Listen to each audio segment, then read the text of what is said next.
ಏನು ಕರ್ನಾಟಕ ರತ್ನ ನಮ್ಮೆಲ್ಲರ ಆರಾಧ್ಯ ದೈವ ಪವರ್ ಸ್ಟಾರ್ ಪುನೀತ್ ರಾಜ್ಕುಮಾರ್ ಅವರ 4ನೇ ವರ್ಷದ ಪುಣ್ಯ ಸ್ಮರಣೆ ಅಂಗವಾಗಿ ಇವತ್ತು ಕರ್ನಾಟಕ ರಕ್ಷಣಾ ವೇದಿಕೆ ಮಂಡ್ಯ ಜಿಲ್ಲಾ ಘಟಕ ಅವರ ಪುಣ್ಯ ಅಗಲಿಕೆಯನ್ನು ನಮ್ಮ ಕೈಲಿ ತಡ್ಕೊಳ್ಳೋಕ್ಕೆ ಸಹಿಸುವಷ್ಟು ಶಕ್ತಿ ನಮಗಿಲ್ಲ.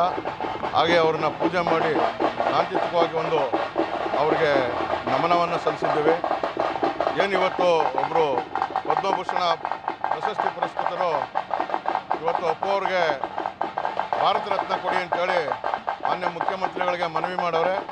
ದಯಮಾಡಿ ನಾವು ಅವ್ರಿಗೆ ಒತ್ತಾಯ ಮಾಡ್ತಾಯಿದ್ವಿ, ಭಾರತ ರತ್ನ ಕೊಡಿ, ಅಂಥ ಹೃದಯವಂತರು ಇಲ್ಲ, ಅಂಥ ಒಳ್ಳೆಯ ವ್ಯಕ್ತಿ ಇಲ್ಲ, ಸರಳ ವ್ಯಕ್ತಿ ಇಲ್ಲ, ಅವ್ರಿಗೆ ಭಾರತ ರತ್ನ ಕೊಡಿ ಅಂತೇಳಿ ಸರ್ಕಾರಕ್ಕೆ ನಾವು ಈ ಮೂಲಕ ಒತ್ತಾಯವನ್ನು ಮಾಡ್ತೀವಿ. ಕರ್ನಾಟಕ ರಕ್ಷಣಾ ವೇದಿಕೆ ಸುಮಾರು 30 ವರ್ಷದಿಂದ ಡಾಕ್ಟರ್ ರಾಜ್ಕುಮಾರ್ ಅವರ ಪ್ರತಿಮೆ ಮಾಡಿ ಅವರ ಆಚರಣೆಗಳನ್ನ ಮಾಡ್ಕೊಬರ್ತಾಯಿದ್ವಿ. ಇನ್ನು ಮುಂದೇನೂ ಸಹ ಎಲ್ಲ ಕಾರ್ಯಕರ್ತರುಗಳು ಹಿಂಗೆ ಮಾಡ್ತೀವಿ ಅಂತ ಹೇಳ್ತಾ, ಏನು ಕರ್ನಾಟಕ ರಕ್ಷಣಾ ವೇದಿಕೆ ಮಂಡ್ಯ ಜಿಲ್ಲಾ ಘಟಕ ಡಾಕ್ಟರ್ ರಾಜ್ಕುಮಾರ್ ಅಭಿಮಾನಿಗಳು ಎಲ್ಲರೂ ಒಗ್ಗೂಡಿ ನಾವು ಇವತ್ತು ಅವರ ಒಂದು ಸ್ಮರಣೆಯನ್ನು ಮಾಡಿದ್ದೀವಿ. ಜೈ ಅಪ್ಪು, ಜೈ ಕರ್ನಾಟಕ ಮಾತೆ. ಮೆಟ್ರೋಗೆ ಅವ್ರ ಹೆಸರು ಇರಬೇಕಂತೆ. ಮೆಟ್ರೋಗೆ